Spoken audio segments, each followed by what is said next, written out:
नमस्कार, मैं हूं आलोक जोशी और आप देख रहे हैं आलोक अड्डा। और आलोक अड्डा में आज चर्चा हो रही है जेएनयू की, जवाहरलाल नेहरू यूनिवर्सिटी की। जवाहरलाल नेहरू यूनिवर्सिटी में उपद्रव जो हुआ था, आपको याद होगा, पिछले साल आज ही का दिन 5 जनवरी थी 2020 की, जब सैकड़ों नकाबपोश उस यूनिवर्सिटी में घुसे। 3 घंटे तक उन्होंने वहाँ कोहराम मचाया, एक ज़बरदस्त उपद्रव किया, छात्रों को पीटा, छात्राओं को पीटा, टीचर्स को पीटा, तोड़फोड़ की। और पूरा 1 साल हो गया है, आज तक कोई गिरफ्तारी नहीं हुई है, कोई चार्जशीट दाखिल नहीं हुई है। आखिर हुआ क्या है, इसी पे बात करेंगे। लेकिन उससे पहले मैं आपसे एक आग्रह करूंगा, अगर अभी तक आपने मेरा यूट्यूब चैनल 1 आलोक जोशी सब्सक्राइब नहीं किया है तो सब्सक्राइब का बटन दबाना न भूलें, साथ में घंटी बजाइए ताकि आपको खबर मिल जाए जब नया वीडियो आए या जब मैं लाइव आऊं। और ये वीडियो अगर आपको पसंद आए तो इसे लाइक भी कीजिए, अपने मित्रों परिचितों के साथ शेयर भी कीजिए। जवाहरलाल नेहरू यूनिवर्सिटी की वो तस्वीर आपको याद होगी। एक लड़की दिखती है, चेक की शर्ट पहने हुए है, मुंह पे कपड़ा लपेटे हुए है, हाथ में डंडा है। उसके साथ में 2-3 लहीम शहीम लड़के हैं, वो अलग अलग तरह के कपड़े पहने हुए हैं। उनके हाथों में भी, किसी के हाथ में डंडे हैं, किसी के हाथ में छड़ है, और वीडियो में भी दिखते हैं ये लोग मारपीट करते हुए। वो लड़की ख़ास तौर पर पहचानी जा सकती है, इस तरह के उसका इतना हिस्सा दिखता है, चेहरे का कुछ हिस्सा भी दिखता है कि पहचाना जा सकता है उसको। लेकिन वो दिल्ली पुलिस जिसके बारे में कहा जाता है, जिसके बारे में केंद्रीय गृह मंत्री अमित शाह, जिनको सीधे रिपोर्ट करती है दिल्ली पुलिस, वो कहते हैं कि साहब हमारे पास बहुत अत्याधुनिक संसाधन हैं, हमारे पास कैमरे लगे हैं, हम लोगों को पहचान लेते हैं, दंगाइयों को पहचानने की एक्सपर्टीज़ हासिल है। लेकिन कोई पकड़ा नहीं गया है। देश की राजधानी है और साल भर के बाद आप देखिए, उस वक्त कहा गया, एक नाम लिया गया, मैं वो नाम ले रहा हूं क्योंकि वो नाम लिया गया था। कोमल शर्मा नाम की एक लड़की है जिसका नाम लिया गया, और वो ABVP, अखिल भारतीय विद्यार्थी परिषद, जो भारतीय जनता पार्टी के पेरेंट राष्ट्रीय स्वयंसेवक संघ से जुड़ा हुआ विद्यार्थी संगठन है, अखिल भारतीय विद्यार्थी परिषद से जुड़ी हुई कोमल शर्मा पर यह आरोप है, ज़्यादातर लोगों का कहना है, बहुत सारे टेलीविज़न चैनलों ने या इंटरनेट चैनलों ने ये खोज के कहा कि यही लड़की है जिसकी ये तस्वीर है। ये जो नकाबपोश लड़की जेएनयू में आपको दिखाई पड़ती है, वो कोमल शर्मा है। पुलिस का कहना है, जो पुलिस की जितनी जांच की, जो रिपोर्ट सामने आई है उसके हिसाब से पुलिस का कहना है कि कोमल शर्मा ने कहा कि मैं उस दिन जेएनयू कैंपस में मौजूद नहीं थी। वैसे भी वो जेएनयू की छात्र नहीं है, वो दिल्ली यूनिवर्सिटी की छात्र हैं। लेकिन आरोप लगाने वालों का कहना है कि कोमल शर्मा थी जो डंडा लेकर उस भीड़ में शामिल थी, या एक तरह से उस भीड़ को नेतृत्व कर रही थी, जिसने वहाँ तोड़फोड़ की। लेकिन दिल्ली पुलिस ने कोमल शर्मा की बात मान ली। कोमल शर्मा ने कहा मैं वहाँ नहीं थी, दिल्ली पुलिस ने मान लिया कि वो वहाँ नहीं थी, या SIT ने, दिल्ली पुलिस की। 5 जनवरी की घटना है, 1 साल पहले की। और इसके बाद 9 जनवरी को दिल्ली पुलिस ने एक प्रेस कॉन्फ्रेंस भी की थी, 4 दिन बाद, और 9 संदिग्ध छात्रों के नाम बताए थे। कहा था ये 9 सस्पेक्ट्स हैं जिनकी जांच चल रही है। इनमें 7 वामपंथी छात्र संगठनों से जुड़े थे। जवाहरलाल नेहरू यूनिवर्सिटी की खासियत है कि वहाँ वामपंथी और दक्षिणपंथी छात्रों के बीच काफ़ी तनातनी चलती रहती है। पहले उसको वामपंथ का गढ़ माना जाता था, टुकड़े टुकड़े गैंग का अड्डा कहलाता है जेएनयू। और ख़ास तौर पे ये सरकार जब से आई है केंद्र में, तब से जेएनयू काफ़ी बदनाम यूनिवर्सिटी है। हालांकि उसके बाद से जो भी रैंकिंग आ रही है इस देश में, इसी सरकार की तरफ से, जो उच्च शिक्षा के संस्थानों की, उनमें जवाहरलाल नेहरू यूनिवर्सिटी और जामिया मिलिया इस्लामिया, जो दिल्ली की दूसरी बड़ी यूनिवर्सिटी है, ये दोनों रैंकिंग में ऊपर टॉप पर आ रहे हैं। अब इसके पीछे क्या वजह है और क्यों ऐसा हो रहा है, ये समझना मुश्किल है। लेकिन इस मामले में ख़ास तौर पे जिसने पूरे देश को हिला दिया था, चारों तरफ इस बात को लेकर हंगामा मचा था, उस पर दिल्ली पुलिस ने कुछ नहीं किया है। 36 लोग घायल थे ऑन रिकॉर्ड, 36 लोग, जिनमें टीचर्स भी शामिल हैं और छात्र छात्राएं भी शामिल हैं। और इसके बाद वसंत कुंज थाने में 3 एफआईआर दर्ज हुई थी। वसंत कुंज थाना बिल्कुल जवाहरलाल नेहरू यूनिवर्सिटी के गेट से निकलते ही थोड़ा सा आगे जाके पास में है। और दिल्ली पुलिस की अपराध शाखा को, क्राइम ब्रांच को इसकी जांच सौंपी गई थी। 20 लोगों की एसआईटी इसके लिए बनाई गई और जांच अच्छी तरह से हो सके इसलिए जवाहरलाल नेहरू यूनिवर्सिटी के एडमिन ब्लॉक के अंदर एक पुलिस का स्पेशल ऑफिस भी खोला गया। और अखबार में छपी खबर है, इंडियन एक्सप्रेस ने रिपोर्ट दी है कि एसआईटी ने इस मामले में 88 लोगों से पूछताछ की थी।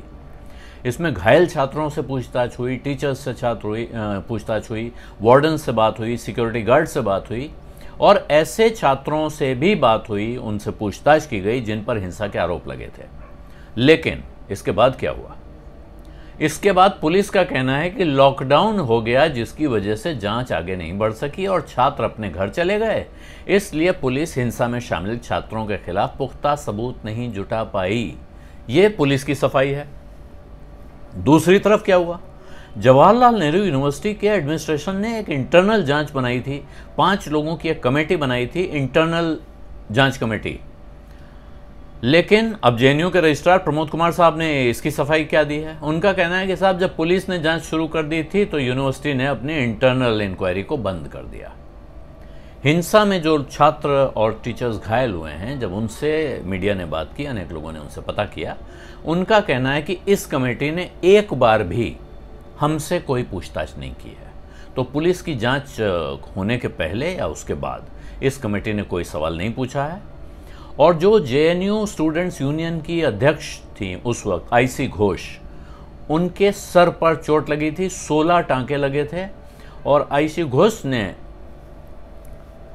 कहा कि भाई उन्हें उम्मीद थी कि कहीं कोई तो प्रगति होगी, कोई गिरफ्तार होगा, किसी तरफ का इंसान हो। लेकिन पुलिस ने उनको एक बात जरूर कही कि भाई हम आपके साथ हैं, हम जांच कर रहे हैं, अपराधियों को पकड़ेंगे।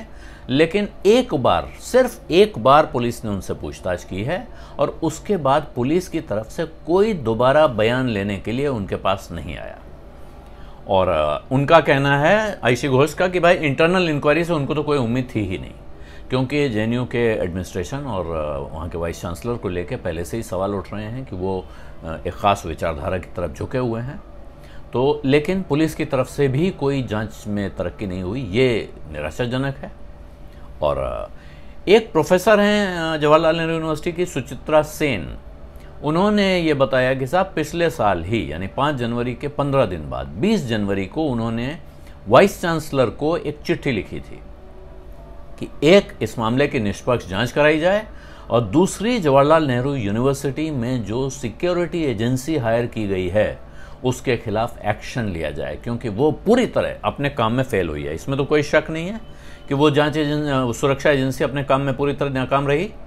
लेकिन इसका उनको कोई जवाब नहीं मिला इस चिट्ठी का। और उनका भी कहना है कि पुलिस ने सिर्फ एक बार उनसे बात की है इस पूरे 1 साल में, इसके अलावा कुछ नहीं हुआ है।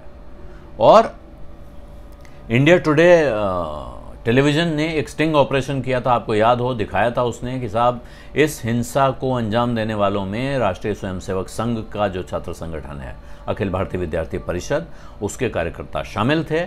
उसमें स्टिंग ऑपरेशन में जेएनयू में एक बीए के फर्स्ट ईयर के छात्र हैं, बीए फ्रेंच पढ़ते हैं, अक्षत अवस्थी ने चैनल के अंडरकवर रिपोर्टर से कहा था कि उन्होंने इस हमला करने वाली भीड़ का नेतृत्व किया, वो लीड कर रहे थे। अक्षत अवस्थी ने यह दावा भी किया कि वो एबीवीपी से जुड़ा है। और वहाँ जो नारे लगे थे, ये भी याद करिए, वहाँ जो नारे लगाए गए थे, देश के गद्दारों को गोली मारो सालों को, नक्सलवाद मुर्दाबाद, और न माओवाद न नक्सलवाद, सबसे ऊपर राष्ट्रवाद, ये नारे लगा रही थी वो भीड़ जिसने जवाहरलाल नेहरू यूनिवर्सिटी में हमला किया था। और उस दिन की खबरें अब आपको याद शायद ना हो, मैंने पहली बार उस दिन अपने चैनल पे लाइव किया था। उस दिन दोपहर 2:30 बजे के बाद से पुलिस को 23 बार फ़ोन किए गए थे, 23 बार पुलिस कंट्रोल रूम को कॉल किया गया। लेकिन पुलिस कब कैंपस में घुसी? पुलिस बाहर खड़ी थी, इसकी तस्वीरें हमने देखी। पुलिस कैंपस में तब घुसी जब रजिस्ट्रार ने उसको ऑफिशियली कहा कि अब आप अंदर आइए। रजिस्ट्रार साहब ने इतनी देर क्यों लगाई? पुलिस कैंपस के बाहर क्यों खड़ी रही? वही पुलिस जो उसके कुछ ही दिन पहले, यानी दिसंबर के महीने में जामिया मिलिया इस्लामिया के कैंपस में घुसकर, उसकी लाइब्रेरी में घुसकर तोड़फोड़ कर चुकी थी, छात्रों की पिटाई कर चुकी थी। ये सारे सवाल उस वक्त भी जोर शोर से उठाए गए थे। आज 1 साल बाद भी ये सवाल जस के तस खड़े हैं। वो नकाबपोश लड़की कोमल शर्मा थी या नहीं, इस सवाल का जवाब नहीं है।